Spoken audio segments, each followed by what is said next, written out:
जय हिंद दोस्तों, मैं किशन आप सबका स्वागत करता हूं। शुरू करते हैं आज के डिफेंस समाचारों को। बढ़ते पहली अपडेट की तरफ जो कि पाकिस्तान और बांग्लादेश को लेकर आ रही है। दरअसल ये खबर इसलिए मैंने सबसे पहले ली है क्योंकि एक बड़ा सिक्योरिटी थ्रेट हमारे सामने आने वाला है। ये जो फोटोज आप देख रहे हैं इसमें साफ तौर पर बांग्लादेश ने अब पाकिस्तानियों को बांग्लादेशी वीजा प्राप्त करने के लिए जो जरूरी मंजूरी है वो हटा दी है।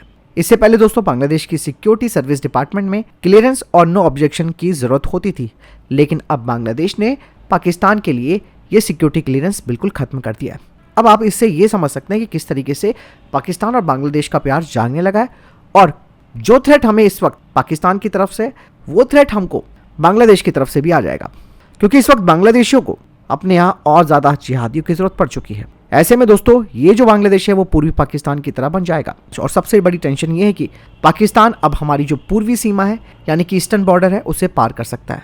अब ये देखिए जिस तरीके से JNK में वो करता है सेम वो सिचुएशन वो यहाँ बांग्लादेश से कर देगा। भले ही बांग्लादेश के साथ हमारी जो बॉर्डर है वो बिल्कुल बंद है, BSF की गश्त भी काफी सख्त है, लेकिन दोस्तों ये भारत के लिए अच्छा नहीं है और आप सब जानते हैं कि पाकिस्तान आतंकियों का निर्यातक है। इसीलिए भारत की सुरक्षा के लिए ये एक बहुत बड़ी टेंशन बन गई है। यहाँ पर दोस्तों भारत को अब सख्त लहजे में जवाब देना होगा, क्योंकि अगर हमने ये सिचुएशन नहीं रोकी वहाँ पर तो ये समस्या हमारे लिए और हमारी जो ईस्टर्न बॉर्डर्स हैं उनके लिए एक बड़ा टेंशन हो जाएगा। और आपको पता होगा कि अभी बांग्लादेश की तरफ से ये भी कहा गया था उनके प्रोफेसर ने हमें पाकिस्तान निर्मित JF-17 फाइटर जेट्स खरीदने चाहिए और जो नॉर्थ ईस्ट में जो भी विद्रोही ग्रुप हैं उनका सपोर्ट इन फाइटर जेट्स के जरिए करना चाहिए। यानी कि आप ये देखिए पूरा का पूरा एक बारूद वहां पर इकट्ठा हो रहा है। समय रहते अगर एक्शन नहीं लिया गया, भारत सरकार के द्वारा कोई हस्तक्षेप नहीं किया गया तो इसका खामियाजा भुगतना पड़ सकता है। ये एक बहुत बड़ा सिक्योरिटी चैलेंज है दोस्तों। फिलहाल आपको क्या लगता है इस संवेदनशील मुद्दे पर? आप अपनी राय जरूर दीजिएगा।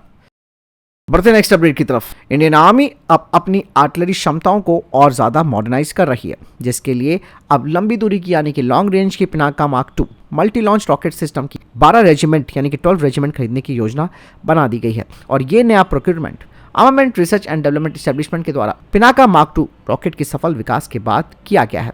70 किलोमीटर रेंज के साथ पिनाका मार्क 2 भारतीय सेना को युद्ध के मैदान में बढ़ी हुई मारक क्षमता दे सकता है। पिनाका मार्क 2 रॉकेट एक indirect fire free flight artillery rocket system है, जिसे कि 20 से 70 किलोमीटर की दूरी पर अलग अलग प्रकार के लक्ष्यों को खत्म करने के लिए डिजाइन किया गया है। पिनाका मार्क 2 को विशेष रूप से डिजाइन किए गए पॉड से दागा जा सकता है, जिसमें कि 6 रॉकेट होते हैं जो कि तेजी से तैनात किए जा सकते हैं और तुरंत फायरिंग इनकी की जा सकती है। चलिए आगे बढ़ते हैं। दरअसल रेडॉन सिस्टम ने अपने एक अत्याधुनिक अचूक लॉइटिंग म्यूनिशन सिस्टम का प्रदर्शन किया है, जो कि Tata 4x4 light mobility vehicle यानी कि LMV पर स्थापित अचूक सिस्टम अत्याधुनिक युद्ध क्षेत्र की चुनौतियों का प्रभावी ढंग से मुकाबला कर सकता है। अचूक सिस्टम एक बैरल लॉन्च लॉइटिंग म्यूनिशन प्लेटफॉर्म है, जिसे कि सेमी ऑटोनॉमस और फुली ऑटोनॉमस मिशनों के लिए डिजाइन किया गया है। इसके जरिए आतंकवादी ठिकानों, उनके वाहन, उनके ईंधन या फिर उनके एमुनेशन डिपोज को आसानी से खत्म किया जा सकता है। ये कई तरीके के लक्ष्यों को न्यूट्रलाइज कर सकता है। ये जो लॉइटरिंग म्यूनिशन है वो स्वाम कॉन्फ़िगरेशन में भी काम कर सकता है। इसे केवल 15 यानी कि 15 मिनट्स में सेटअप किया जा सकता है, यानी कि डायनामिक कॉम्बैट इन्वायरमेंट में इसे रैपिड डिप्लॉय किया जा सकता है। चलिए बढ़ते हैं नेक्स्ट अपडेट की तरफ दोस्तों। तेजस फाइटर जेट और पाकिस्तान के JF-17 फाइटर जेट को अब एक और बड़ी टक्कर देने को तैयार है कोरियाई एरोस्पेस इंडस्ट्रीज का AI पावर्ड FA-50। दरअसल कोरियाई एरोस्पेस इंडस्ट्री यानी कि KAI ने अपने FA-50 हल्के फाइटर जेट को आर्टिफिशियल इंटेलिजेंस पायलट सिस्टम से लैस करने की योजना बनाई है, जिसे कि KAI पायलट नाम दिया गया है और ये ऑटोनॉमस और सेमी ऑटोनॉमस फ्लाइट क्षमताओं के साथ होगा। कोरियाई एरोस्पेस का KAI pilot initiative strategic effort है उनका, जो कि AI ड्रिवन डिसीजन मेकिंग और flight operations in military aircraft के लिए, और बताया जा रहा है कि 2026 तक अपनी ऑटोनॉमस उड़ान क्षमताओं को कर लेगा। अब यहाँ पर दोस्तों आप सब जानते हैं कि FA-50 जो पहले से ही लाइट कॉम्बैट एयरक्राफ्ट सेगमेंट में सबसे मजबूत दावेदार रहा है JF-17 और HAL तेजस के साथ, अब इसे और बेहतर बना दिया जाएगा तो मार्केट में ऑब्वियस सी बात है एक बड़ी प्रॉब्लम तेजस के लिए भी होगी। एक और बात यहाँ पे मैं बताना चाहूँगा, FA-50 में जो AI का इंटीग्रेशन है उससे साफ तौर पर यही पता चलता है कि इसमें नेक्स्ट जनरेशन के अनमैन्ड कॉम्बैट एयर सिस्टम भी इसके साथ काम कर सकते हैं, जो कि फ्यूचर वॉरफेयर के लिए काफ़ी ज़रूरी है। बढ़ते नेक्स्ट अपडेट की तरफ। एक बार फिर से चाइना के हथियारों की किरकिरी हुई है अंतर्राष्ट्रीय प्रदर्शनी में। जुहाई एयर शो में एक घटना के दौरान चाइना निर्मित सैन्य उपकरणों की जो पोल है वो खुल गई है। चाइना के द्वारा बनाया गया VT4 मेन बैटल टैंक, जिसे कि इस प्रदर्शनी के दौरान अपनी क्षमताओं को प्रदर्शित करना था, वो खराब हो गया और बाद में ये बिल्कुल स्थिर रह गया। और इस तरीके की तकनीकी खराबी आना चाइना के हार्डवेयर के साथ उनकी कमियों को उजागर करती है। कहा जा रहा है कि मैकेनिकल फेलियर की वजह से उनका VT4 मेन बैटल टैंक काम नहीं कर पाया। चलिए बढ़ते हैं नेक्स्ट अपडेट की तरफ। हाल ही में कुछ रिपोर्ट सामने आई है जिसमें कि इंडियन एयरफोर्स की रणनीतियों के बारे में खुलासा हुआ है। इंडियन एयरफोर्स स्वदेशी रूप से निर्मित घातक अनमैन्ड कॉम्बैट एरियल व्हीकल यानी कि यूकैफ के 8 से 9 यानी कि 8 से 9 स्क्वाड्रन खरीदने की योजना बना रही है। घातक यूकैफ जो कि वर्तमान में एरोनॉटिकल डेवलपमेंट एस्टेब्लिशमेंट और DRDO के द्वारा विकसित किया जा रहा है, ये भारत की ऑटोनॉमस युद्ध क्षमताओं को बढ़ाने के प्रयासों का एक महत्वपूर्ण हिस्सा भी है। दरअसल दोस्तों 13 टन का स्टेल्थ यूकैफ, इसका फैब्रिकेशन शुरू हो चुका है। घातक अलग अलग प्रकार के पेलोड ले जाने में सक्षम है। इसमें इंटरनल हथियार बे भी होगा, साथ ही साथ इसमें प्रिसीजन गाइडेड म्यूनिशन भी लगाया जाएगा। इसका इस्तेमाल सर्जिकल स्ट्राइक्स के लिए भी किया जा सकता है। साथ ही साथ इसका लो रडार सिग्नेचर भी होगा, यानी कि रडार के पकड़ में नहीं आएगा।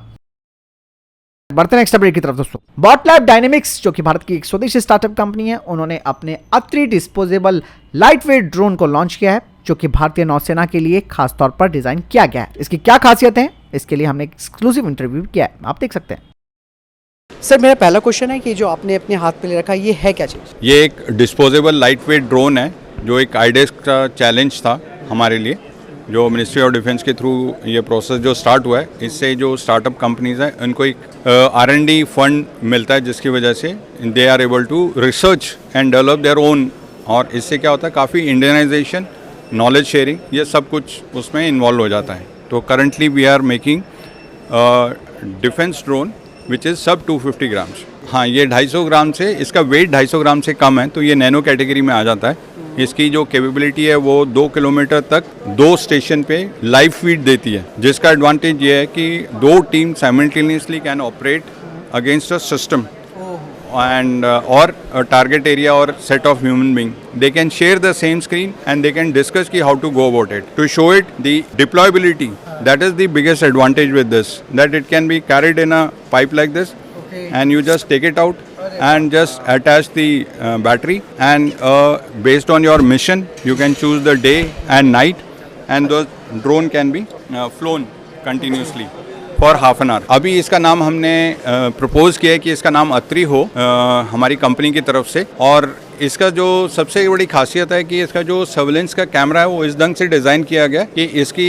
कोई आवाज़ सुनाई नहीं देती अगर ये टारगेट के 30 मीटर तक भी आता है तो। दो दी रेंज इज़ 2 किलोमीटर, बट अगर आप इसको 50 मीटर 30 मीटर ऐसे स्टेप में लेके आओगे तो वो उसमें वीडियो में उसको आवाज़ नहीं सुनाई देगी। अभी ये इंडियन नेवी अपने कमांडोज को के लिए ये प्लान कर रही है। जब वो इसका एक बार इस्तेमाल कर लेगी तो then they will be able to give us the feedback कि इसको और क्या इंप्रूवमेंट करना है। पर ये अभी it is meeting the milestone 4 का रिक्वायरमेंट। दोस्तों रशिया ने आखिरकार दुनिया के सामने अपने ज़िरकॉन हाइपरसोनिक मिसाइल का परीक्षण किया और ये प्रदर्शन व्लादिमीर पुतिन की नौसेना ने मेडिटेरियन यानी कि भूमध्य सागर में किया है। यहाँ पर एक युद्ध अभ्यास चल रहा है जहाँ पर उन्होंने अपनी सबसे खतरनाक हाइपरसोनिक मिसाइल ज़िरकॉन को लॉन्च करके अपने इरादे भी साफ कर दिए हैं। इस मिसाइल को दुनिया का कोई भी एयर डिफेंस सिस्टम नहीं रोक सकता है। दरअसल रशिया ने इन मिसाइलों को अपने एडमिरल गोर्शकोव और एडमिरल गोलवाको से दागा। ये दोनों ही युद्धपोत रशियन नेवी के स्ट्राइक ग्रुप का एक मेन पार्ट है जो अभी इस इलाके में तैनात है। तो फिलहाल इधर देखिए टॉप डिफेंस अपडेट। वीडियो के सामने कोई प्रश्न जवाब आपका कोई सवाल है कमेंट सेक्शन में लिखकर जरूर पूछ सकते हैं। वीडियो को लाइक और शेयर जरूर कीजिएगा। जय हिंद, वंदे मातरम।